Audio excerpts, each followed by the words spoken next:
Willkommen zu einem neuen Sagen- und Mythen-Video. In diesem geht es um das Thema Hexen. Bei diesem Thema muss ich eine kleine Anmerkung voranschicken. Ich gehe hier ausschließlich auf die Rolle der Hexen in der bayerischen Sagenwelt ein.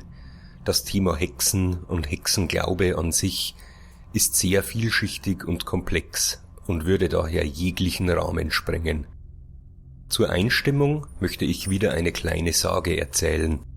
Die Hexe vom Roten Bühl. Im Roten Bühl, einer hügeligen, von Riedgras bewachsenen Fläche bei Germansdorf, liegt ein Granitblock, den man den Hexenstein nennt. Dort sollen sich nämlich in jeder 13. Nacht die Hexen versammeln und ihr Unwesen treiben. In einer solchen Nacht fuhr einmal ein Fuhrmann dort vorüber und sah eine Menge schwarzer Katzen, die sich unter grässlichem Geschrei abrauften und balgten. Als er seine Peitsche über ihre Köpfe sausen ließ, da verschwanden die Tiere spurlos.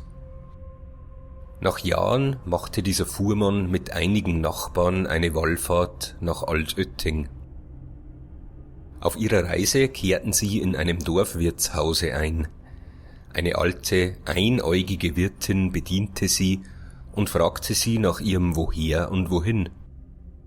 Als sie hörte, dass die Gäste aus Germansdorf seien, verzog sie ihr runzeliges Gesicht und sagte: So, von Germansdorf. Dort habe ich mein Auge verloren. Der Fuhrmann kannte sich aus und erzählte beim Weiterwandern sein Erlebnis vom Hexenstein im Roten Bühl. Der Begriff Hexe stammt vermutlich vom Wort Hagazusa ab, was so viel wie Zaunweib oder Zaunreiterin bedeutet. Dieser taucht etwa 900 bis 1000 nach Christus das erste Mal auf. In abgewandelter Form hat sich dieser Begriff in Bayern auch noch gehalten. So gibt es nach wie vor den Begriff der Zusen oder Zusel als eine etwas uncharmante Bezeichnung für eine ungeschickte oder hochmütige Frau. Das Wort Hexe bezeichnete im Frühmittelalter eine Zauberin, die dann im 12. und 13. Jahrhundert unter christlichem Einfluss zur Teufelsbündlerin wird. Im 15. Jahrhundert gipfelt dies dann in der Veröffentlichung des sogenannten Hexenhammers oder Malleus Maleficarum, einer Schrift, in welcher der Hexenwahn und die Verfahren zur Hexenbekämpfung in dieser Zeit niedergeschrieben wurden. Die Hexenverfolgung hielt die nächsten Jahrhunderte an und der letzte und bekannteste Fall eines Hexenprozesses in Niederbayern ereignete sich Anfang des 18. Jahrhunderts in Fürsteneck bei Passau. Hier wurde am 1. Juni 1703 die Dienstmagd Afra Dick aus Wintersitt, einem Ortsteil der heutigen Gemeinde Ringelei, wegen buhlerischen Umgangs mit dem Teufel, Verhexung von Tier und Mensch, Giftmord und Verbindung mit anderen verhexten Personen hingerichtet. Diesem Prozess ist ein eigener Wikipedia-Artikel gewidmet. Wenn ihr also mehr darüber erfahren wollt, findet ihr den Link dazu in der Infobox. Auch nach dem Mittelalter hielt der Glaube an Hexen weiter an, geprägt von der christlichen Vorstellung aus jener Zeit. Mit der Hexe aus Märchen wie Hänsel und Gretel hat das Bild, das in den Sagen von Hexen gezeichnet wird, allerdings nur wenig gemein. Ähnlich der Trud sind es tagsüber ganz normal aussehende Frauen mit gewöhnlichen Verhaltensweisen. Nachts jedoch, so wird ihnen nachgesagt, treffen sie sich zu Hexentänzen, verwüsten Gräber, verhexen das Vieh in den Ställen oder verbreiten unerkannt Krankheiten unter ihren Mitmenschen. Und so mancher Bauer, dessen Kühe Blut statt Milch gaben oder nichts mehr fressen wollten, wusste, dass hier Hexerei am Werk war. So zum Beispiel in der folgenden Sage. Zu einem Bauern kam einst immer wieder eine alte Frau, die von ihm etwas ausleihen wollte. Da der Bauer ein großes Herz hatte, bekam sie auch immer, was sie wollte. Zu jener Zeit fiel dem Bauern allerdings auf, dass eine seiner Kühe nichts mehr fressen wollte. Als die Frau des Bauern eines Nachts noch unterwegs war, sah sie die alte Frau mit einem Korb auf dem Rücken in einem hohen Baumwipfel sitzen. Dies kam ihr nicht geheuer vor. Über Umwege kam einem Bekannten des Ehepaars die Geschichte zu Ohren. Dieser riet ihnen, sie sollen jener Frau nichts mehr leihen. Außerdem gab er ihnen ein eisernes Röhrchen mit. Dieses sollten sie in den Futtertrog hineinschlagen. Sie taten, wie ihnen geraten wurde, und am nächsten Tag kam die alte Frau wieder zum Hof, diesmal mit einer verbundenen Hand. Sie verlangte eine Mistgabel, doch wurde abgewiesen. Am nächsten Tag kam sie wieder, doch es nützte ihr nichts. Am 3. Tag vertrieb sie der Bauer vom Hof. Von diesem Tage an hat die Kuh wieder gefressen. Die alte Frau aber war seitdem als Hexe verschrien. Ihre Zauberei ist auch für die Hexe kein ungefährliches Unterfangen. So hat das Erlangen ihrer magischen Fähigkeiten bereits einen hohen Preis, erhält sie diese Fertigkeit doch vom Teufel höchstpersönlich im Austausch gegen ihre Seele. Dazu muss sie ihm ihre Unterschrift mit dem eigenen Blut geben. Obwohl in manchen Sagen die Übergänge von der Trud zur Hexe fließend sind, liegt hier auch das wichtigste Unterscheidungsmerkmal. Im Gegensatz zum Dasein als Trud, das von höherer Macht bestimmt wird, ist das Leben als Hexe und damit als Teufelsbuhlerin in den meisten Beschreibungen freiwillig gewählt. Nur selten wird davon ausgegangen, dass eine Hexe ihre Fähigkeiten von ihrer Mutter ererbt. Überschneidungen mit der Trud gibt es vor allem darin, dass den Hexen auch nachgesagt wird, den Menschen auf ihrem Heimweg auf dem Rücken aufzuhocken. In ihrem Treiben läuft sie natürlich immer Gefahr, von den Menschen enttarnt zu werden. Denn es gibt einige überlieferte Methoden, um herauszufinden, wer sein Dasein als Hexe fristet. Dabei ist anzumerken, dass in der bayerischen Sagenwelt diese Wesen immer weiblicher Gestalt sind und bei Männern mit magischen Fähigkeiten nie vom Hexer gesprochen wird. Die männliche Form der Hexe findet seine Entsprechung im sogenannten Teufelsbündler, Teufelsmüller oder Teufelsweber, der in Besitz eines Schwarzbuches ist. Um eine Hexe zu erkennen, bieten sich einige Möglichkeiten an. So wird ihnen nachgesagt, dass sie zwar zur Kommunion gehen, die Hostie allerdings nicht an Ort und Stelle einnehmen, sondern in ein Taschentuch wickeln, nach Hause mitnehmen und dort für eigene Zwecke zu missbrauchen. Die wirksamste Methode, um eine Hexe zu erkennen, ist ein Hexenstuhl. Dies ist ein Schemel, der aus 9 verschiedenen Holzarten gefertigt sein muss. Setzt man sich während der Christmette hinter den Holzbänken der Kirche auf diesen Stuhl, so kann man während der Wandlung die anwesenden Hexen daran erkennen, dass sie sich zu einem umdrehen. Hier ist allerdings Vorsicht angesagt. Denn so wissen auch die Hexen, wer sie erkannt hat. Dann ist Eile geboten. Während der Messe haben die Hexen keine Macht, doch sollte man sich danach schnellstmöglich nach Hause begeben, um den Hexen nach der Kirche nicht in die Hände zu fallen.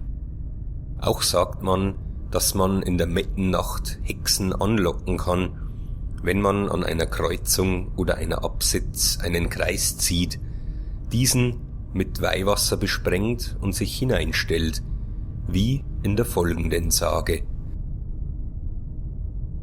Ein altes Weib trägt einen Schemel aus 9 Holz in einer Mettennacht zu einem Kreuzweg, zieht mit der Dreikönigskreide einen Kreis und besprengt ihn rundherum mit Weihwasser, setzt sich auf den Schemel im Kreis und erlebt den Hexentanz.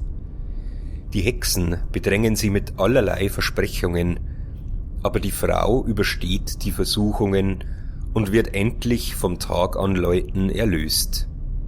Jetzt kennt sie die Hexen in der Pfarrei, doch sie behält das Geheimnis aus Furcht vor Vergeltung ihr Leben lang bei sich. Ein altes Weiberleid hat sich einmal von einerlei Holz ein Schammerl machen lassen und hat's in der Mitternacht auf eine Kreuzstrasse hingetragen. Und da hat's einen Gras machen müssen mit einer heilig 3 Kinnegreim und ein Weihwasser drauf schütten müssen auf den runden Gras. Nachher hat es sich eingesetzt. Wirklich, die Hexen haben auch gekommen von der ganzen Pfarrei umeinander. Tanzt haben's wie narrisch und hätten einmengen in den Gras, aber das Weihwasser hat's angeschreckt. Nachher haben's gesagt, wir helfen mir da, dass das Schmalz nicht ausgeht. Aber die Frau hat ihrer Sache nicht traut. Wie es nachher einen Tag angeleitet hat, haben's wieder fort. Jetzt hat's gewusst, wer euer eine Hex ist in der Pfarrei. Aber gesagt hat's nix, weil sonst hätten sie ihr Gesicht verkratzt oder sonst etwas. Es ist außerdem bekannt, dass sie sich an bestimmten Plätzen versammeln und es gibt wohl keinen Ort in Bayern, der keinen Hexenplatz besitzt. Auch Brechhäuser und besonders buschige Birken, sogenannte Hexenbirken, sind dafür bekannt, Hexen anzuziehen. Generell spielt die Birke eine große Rolle im Zusammenhang mit Hexen. So gibt es nicht nur die Hexenbirke, sondern auch Trauerbirken. Diese sind eine Abart der Hängebirke und wachsen oft im Kreis. Dieses Phänomen erklärte man sich so, dass diese Bäume vom Tanzen der Hexen ausgetreten sind. Die mächtigste Hexe im bayerischen Wald, die Arberhexe, lädt ihren Hofstaat gar einmal im Jahr auf das Arberplateau, wo die Hexennacht mit ausschweifenden Tänzen gefeiert wird. Trifft man auf eine Hexengesellschaft, so misshandeln diese mit Vorliebe den Eindringling, indem sie zerkratzen oder bespucken. In den harmloseren Fällen treiben sie auch Schabernack mit dem Unglücklichen, wie in der folgenden Sage, die in Abwandlungen ebenfalls an mehreren Schauplätzen passiert sein soll. Auf dem Heimweg über die Heigeleben bei Wiesing kommt einer zu einem großen Wirtshaus. Musik dringt ins Freie. Er kehrt zu, wird auch gleich zum Tanzen geholt und von einer Tänzerin zur anderen weitergeschoben, bis alle Weiberleut zufrieden sind. Sie bedanken sich mit einer Brotzeit und stecken ihm den Rest in die Rocktasche. Aber als es dann den Tag anläutet, steht er vor einer Birke, kennt sich nimmer aus und findet erst nach langem Suchen sein Haus. In der Jackentasche aber spürt er statt der Brotzeit jetzt eine Kröte. Und auf der Heigeleben ist auch kein Wirtshaus. Dort war nie eines gewesen. Unser Nachbar der Heitend, der ist einmal in Ambruck herind gewesen. Und weil er einmal heim ist zu Wiesn auf der Heigeleben auf einmal ein grosses Wirtshaus dolert. Und musiziert haben so viel schon.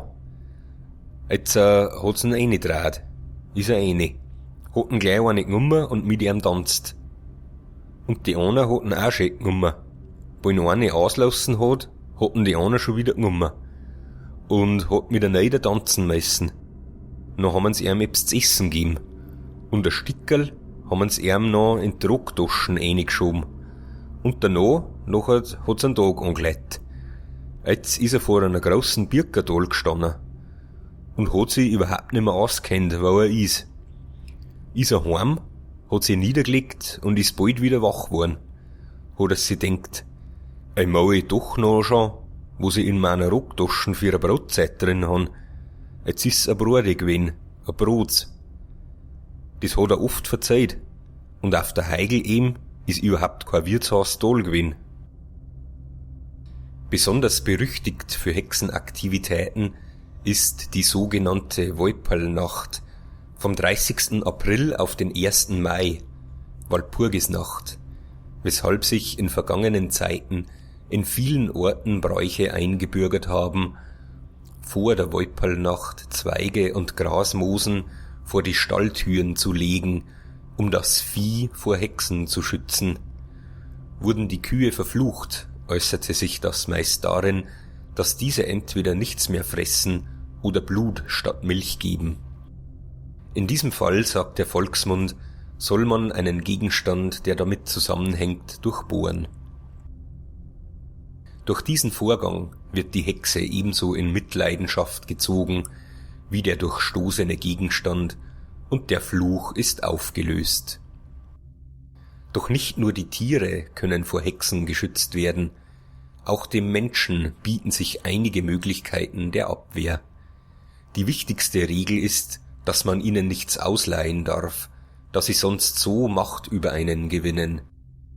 So helfen geweihtes Brot oder vom Pfarrer gesegnete Amulette.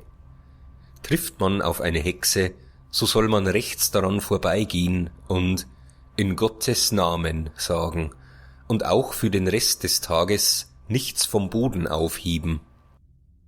Menschen, die an einem Sonntag geboren wurden, können sich übrigens glücklich schätzen, denn einem sogenannten Sonntagskind kann eine Hexe nichts anhaben. Was haltet ihr davon? Schreibt gerne in die Kommentare, ob ihr auch Legenden von Hexen kennt. Auch über Lob und Kritik oder einem Daumen nach oben freue ich mich sehr. Sehr gerne dürft ihr natürlich das Video auch teilen und weiterempfehlen.